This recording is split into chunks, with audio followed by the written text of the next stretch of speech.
മാധ്യമ സ്വാതന്ത്ര്യത്തിൻ്റെ റാങ്കിങ് ഉണ്ടാക്കുന്നു. എന്ത് സ്വാതന്ത്ര്യ റാങ്കിങ്?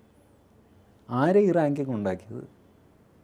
ഏകാധിപതികളെക്കാൾ താഴെയാണ് ഭാരതത്തിൻ്റെ റാങ്കിങ്. അപ്പോൾ തന്നെ അറിയാലോ. കിം ജോങ് ഉന്നിനേക്കാൾ ജനാധിപത്യം കുറവാണ് ഇന്ത്യയിലെന്നാണ് അവരുടെ കണ്ടെത്തൽ. എന്ത് ചെയ്യും? കിം ജോങ് ഉൻ ഒരാളെ എത്ര ചിരിക്കണമെന്ന് വരെ നിയമം പാസ്സാക്കിയ ആളാണ് കിം ജോങ് ഉൻ, ഉത്തര കൊറിയ. അതിലിവർക്ക് ആർക്കും പരാതിയില്ല. ഇവരാരും ഷീ ജിൻപിങ്ങിൻ്റെ അടുത്ത് ഈ ചോദ്യം ചോദിക്കുമോ? ഞങ്ങൾ പത്രക്കാരാണ്, ഞങ്ങളുടെ ചോദ്യത്തിന് ഉത്തരം പറയണം. ഈ ഒരു ചോദ്യം ഈ പറഞ്ഞ സ്ത്രീ ഷീ ജിൻപിങ്ങിനോട് ചോദിക്കില്ല, പുടിനോട് ചോദിക്കില്ല, കിം ജോങ് ഉന്നിനോട് സങ്കല്പിക്കുക പോലുമില്ല. അവർ നോക്കുമ്പോൾ ഒരു സോഫ്റ്റ് ടാർഗറ്റ് ഇന്ത്യ ഇപ്പോൾ സോഫ്റ്റ് ടാർഗറ്റ് അല്ല. അതുകൊണ്ടാണ് വിദേശകാര്യ വകുപ്പിൽ നിന്ന് ആ മറുപടി അവർക്ക് വന്നത്. പണ്ട് ഇന്ത്യ ഇങ്ങനെ അപ്പോളജറ്റിക്കായിരുന്നു. മനുഷ്യാവകാശം എന്നൊക്കെ കേട്ടുകഴിഞ്ഞാൽ നമ്മൾ ഭയന്നു പോകും. ആദ്യമായിട്ട് ഇന്ത്യ തിരിഞ്ഞു നിൽക്കുന്നത് ഞാൻ കണ്ടത് ഇപ്പോഴൊന്നുമല്ല, നരസിംഹറാവുവിൻ്റെ കാലത്താണ്. He started it. നമ്മൾ നരസിംഹറാവു കോൺഗ്രസ് ആയിരുന്നു എന്ന് വിചാരിച്ചിട്ട് ചരിത്രമല്ലാതാക്കരുതല്ല. നരസിംഹറാവു ഇതുപോലെ ഒരു ഫോറിൻ പത്രപ്രവർത്തകനോട് സംസാരിച്ചപ്പോൾ അയാൾ പറഞ്ഞു, നിങ്ങൾ പുറത്തുനിന്ന് ഒരുപാട് ലോൺ എടുത്തിരിക്കുന്നു.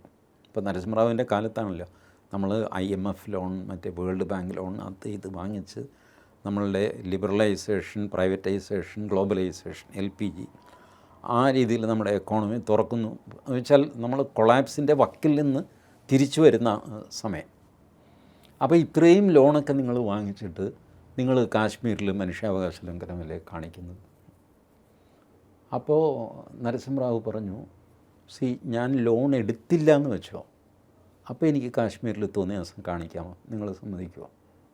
ലോൺ എടുത്തു, അതുകൊണ്ട് പാടില്ല എന്ന്.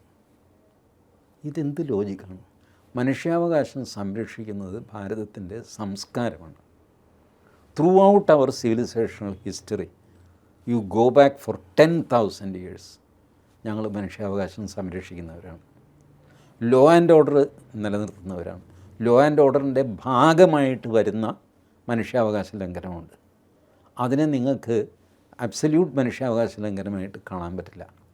ഒരു കുറ്റം ചെയ്തവനെ അറസ്റ്റ് ചെയ്യുന്നതും വെറുതെ വായി നോക്കി നിന്നവനെ അറസ്റ്റ് ചെയ്ത് പോയിക്കൊണ്ട് പോകുന്നതും തമ്മിൽ വ്യത്യാസമില്ല. അപ്പോൾ അതുകൊണ്ട് പുള്ളി പറഞ്ഞു, വേൾഡ് ബാങ്കിൽ നിന്ന് ഞാൻ ലോൺ എടുത്തു എന്ന് വിചാരിച്ചിട്ട് നിങ്ങൾ എൻ്റെ ബോസ് ആകുന്നില്ല. നിങ്ങൾക്ക് എന്നെ മനുഷ്യാവകാശം പഠിപ്പിക്കാനേ അവകാശമില്ല.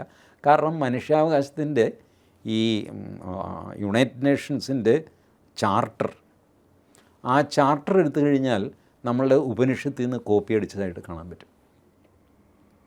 അവരറിഞ്ഞുകൊണ്ട് ചെയ്തതോ അറിയാതെ ചെയ്തതോ, but it is a copy of our Upanishads. എന്നിട്ട് നമ്മളെ മനുഷ്യാവകാശം കാണിച്ച് പേടിപ്പിക്കും. അന്നാണ് ആദ്യമായിട്ട് ഈ ഫോറിൻ ആളുകൾക്ക് മനസ്സിലാവുന്നതേ, ഇങ്ങനെയും ഒരു ഇന്ത്യക്കാരനുണ്ടോ പ്രൈം മിനിസ്റ്റർ. അങ്ങനെയാണെങ്കിൽ മുണ്ടൊക്കെ എടുത്ത് ഇങ്ങനെ ട്രഡീഷണൽ ഡ്രസ്സിലാണ് നരസിംഹറാവു. 16 ഭാഷകളറിയാം. അപ്പോൾ ഇവർ ഒന്ന് അടങ്ങി. അവിടെ നിന്ന് പിന്നെ മുന്നോട്ടേ നമ്മൾ പോയിട്ടുള്ളൂ.